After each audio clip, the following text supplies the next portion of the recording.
दोस्तों, कैसे हैं आप? देखिए, राहुल गांधी को जिस मानहानि के मामले में निचली अदालत ने 2 साल की सजा सुनाई थी, उस मामले में अब सुप्रीम कोर्ट ने एक बड़ा फैसला सुनाया है। एक तरह से यूं कहें कि उस मामले में सुप्रीम कोर्ट ने राहुल गांधी को एक बहुत बड़ी इंटरिम रिलीफ दी है। जिस रिलीफ में उनकी जो 2 साल की सजा है, सुप्रीम कोर्ट ने उस सजा के ऊपर रोक लगा दी है। और शायद उस रोक के बाद में अब उनकी संसद की जो सदस्यता है वो भी वापस बहाल हो जाएगी। और जब तक ये मामला सुप्रीम कोर्ट में पेंडिंग रहेगा, अपील पेंडिंग रहेगी, तब तक उनकी सजा पर रोक लगी रहेगी। दोस्तों, मामला तो आपको पता होगा, अगर नहीं है तो डिटेल में मैं आपको बता देता हूँ कि राहुल गांधी ने कर्नाटक में एक भाषण दिया था जिसमें कि उन्होंने मोदी सरनेम को लेकर कुछ आपत्तिजनक बात कही थी। और उसी बात को लेकर एक व्यक्ति के द्वारा, एक बीजेपी के विधायक द्वारा उनके खिलाफ मानहानि का मुकदमा दर्ज कराया गया। यह मुकदमा पूरी तरह से चला, ट्रायल चली और अंत में जब निर्णय का समय आया तो जज साहब ने इसमें जो 2 साल की सजा उनको दी थी, ये 2 साल की सजा इस धारा में मैक्सिमम सजा है। और 2 साल की सजा अगर किसी सांसद को हो जाती है तो संसद की जो सदस्यता है उससे उनको बर्खास्त किया जा सकता है। और इसी मामले में राहुल गांधी को जो है उनकी सदस्यता छीन ली गई और उनको बर्खास्त कर दिया गया, क्योंकि उनको 2 साल की सजा हो गई थी। याद रखिए, इस मामले में, मानहानि के मामले में, ये 2 साल की जो सजा है ये मैक्सिमम सजा होती है। किसी भी मामले में जो है जज साहब के ऊपर डिपेंड करता है कि वो कितनी सजा दे। जो मैक्सिमम सजा है उससे ज्यादा उनको सजा दी नहीं जा सकती, उससे कम दी जा सकती है, 1 साल, 1.5 साल, 2.25 साल। तो जब सुप्रीम कोर्ट के सामने ये मामला पहुंचा तो सुप्रीम कोर्ट ने इसमें 3 बातें इंपॉर्टेंट कही। 3 बातों के ऊपर पूरी बहस चली और उसके बाद में सुप्रीम कोर्ट ने राहुल गांधी को इंटरिम रिलीफ दी। सुप्रीम कोर्ट ने सबसे पहले ये कहा कि निचली अदालत ने जो फैसला सुनाया जिसमें 2 साल की सजा दी, तो 2 साल की सजा तो मैक्सिमम सजा है, उससे कम भी सजा दी जा सकती थी।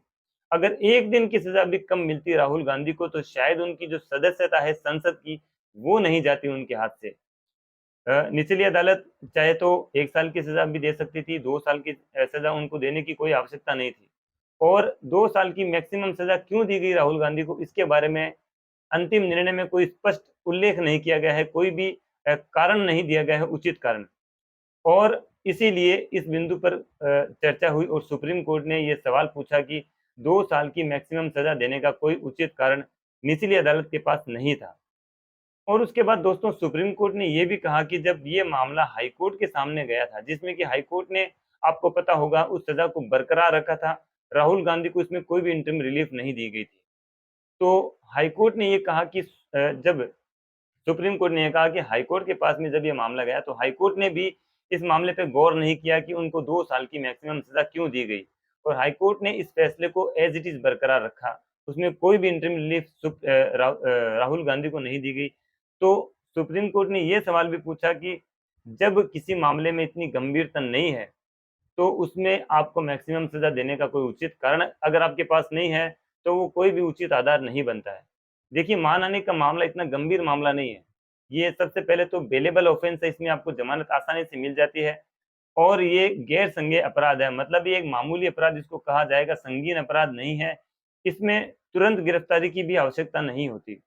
जब मामला इतना गंभीर नहीं था तो कोर्ट को मैक्सिमम सजा देने का कोई भी आधार नहीं था। अगर मान भी लिया जाए कि कोर्ट ने मैक्सिमम सजा दी है तो इसका उचित कारण तो कम से कम अपने अंतिम निर्णय में देना ही चाहिए। लेकिन सुप्रीम कोर्ट ने कहा कि निचली अदालत ने अपने अंतिम निर्णय में ऐसा कोई भी उल्लेख नहीं किया है कि किस वजह से उनको मैक्सिमम 2 साल की सजा दी गई थी।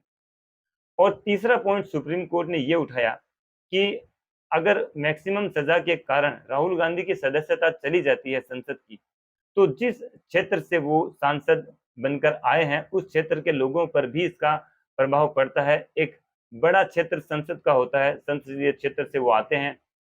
अगर वहां पे उनकी विधायकी संसदीय चली जाती है तो एक तरह से ये उस क्षेत्र के लोगों के लिए भी नुकसान होता है। क्योंकि आप खुद सोचिए कि एक जो एमपी होता है उसका काम क्या होता है कि वो अपने क्षेत्र के लोगों का पक्ष जो होता है और उनकी समस्याओं को जो है संसद में रखता है और उसके संबंध में सरकार से कोई जो है सरकार को अवगत कराता है और कोई नियम कायदे कानून जो भी उसके संबंध में बनाने हैं वो अपना पक्ष रखता है, अपने लोगों का पक्ष रखता है।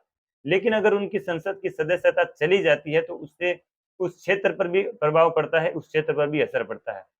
हालांकि दोस्तों, ये जो मामला है मानहानि का, इसमें अगर देखा जाए तो जो राहुल गांधी के वकील हैं, उन्होंने एक तर्क ये भी दिया कि सर देखिए, जिस तरह से मामला ये चला अदालत में, और अगर ये कहा जाता है कि राहुल गांधी के उस स्टेटमेंट से मोदी सरनेम से जुड़े हुए लोगों की मानहानि हुई है, उनको उनका अपमान हुआ है, तो फिर जो मामला दर्ज करवाया गया, जो केस रजिस्टर्ड करवाया गया, वो सिर्फ एक बीजेपी के विधायक के द्वारा ही क्यों कराया गया? इस भारत में और भी तो लोग रहते हैं जिनका नाम मोदी सरनेम से है, जिनका सरनेम मोदी है। तो अलग-अलग जगहों पे और भी मुकदमे क्यों नहीं दर्ज करवाए गए? तो ये जो मुकदमा दर्ज करवाया गया मानहानि का, ये सिर्फ़ और सिर्फ़ एक राजनीतिक विद्वेष के कारण दर्ज करवाया गया है, ताकि उनकी सदस्यता चली जाए और वो संसद में अपना पक्ष नहीं रख सकें। लेकिन सुप्रीम कोर्ट एक कॉन्स्टिट्यूशनल बेंच है, और जहाँ पे मामले को बिल्कुल बारीकी से देखा जाता है, और जितने भी फैक्ट्स और तथ्य किसी मामले में होते हैं, उनका बड़ी बारीकी से अवलोकन किया जाता है।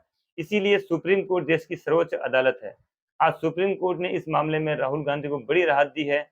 अब देखना ये होगा कि उनकी संसद की जो सदस्यता है, वो कब तक वापस बहाल हो जाती है। हालाँकि जिस दिन राहुल गांधी को इस मामले में सज़ा हुई थी, उसी दिन विदिन 24 आवर राहुल गांधी को जो है बर्खास्त कर दिया गया था। लेकिन अब देखना ये होगा कि जब इस फैसले पर रोक लग चुकी है, फैसले पर रोक का मतलब ये होता है कि अब राहुल गांधी के ऊपर दोषसिद्धि थी, वो अब नहीं है एक तरह से। जब तक ये अपील पेंडिंग रहेगी, तब तक उनकी दोषसिद्धि पर जो स्टे है वो जारी रहेगा। अब देखना ये होगा कि उनकी संसद की सदस्यता वापस कब आती है। दोस्तों, वीडियो अच्छा लगा तो लाइक करें, शेयर करें, चैनल को हमारे ज़रूर सब्सक्राइब करें। मिलते हैं आगे ऐसे ही किसी इन्फॉर्मेटिव वीडियोज़ में। और दोस्तों, आपका इसके बारे में क्या कहना है? सुप्रीम कोर्ट ने जो निर्णय सुनाया है, ये सही है या गलत है? क्या राहुल गांधी की सदस्यता वापस उनको मिलनी चाहिए, और उनको जो मानहानि के मामले में सज़ा हुई थी, वो किस हद तक सही है? दोस्तों, इसके बारे में आप अपनी राय कमेंट में हमें ज़रूर बताएँ। मिलते हैं आगे ऐसे ही किसी इन्फॉर्मेटिव वीडियोज़ में। ख़्याल रखिए, सुरक्षित रहिए, तब तक के लिए जय हिंद।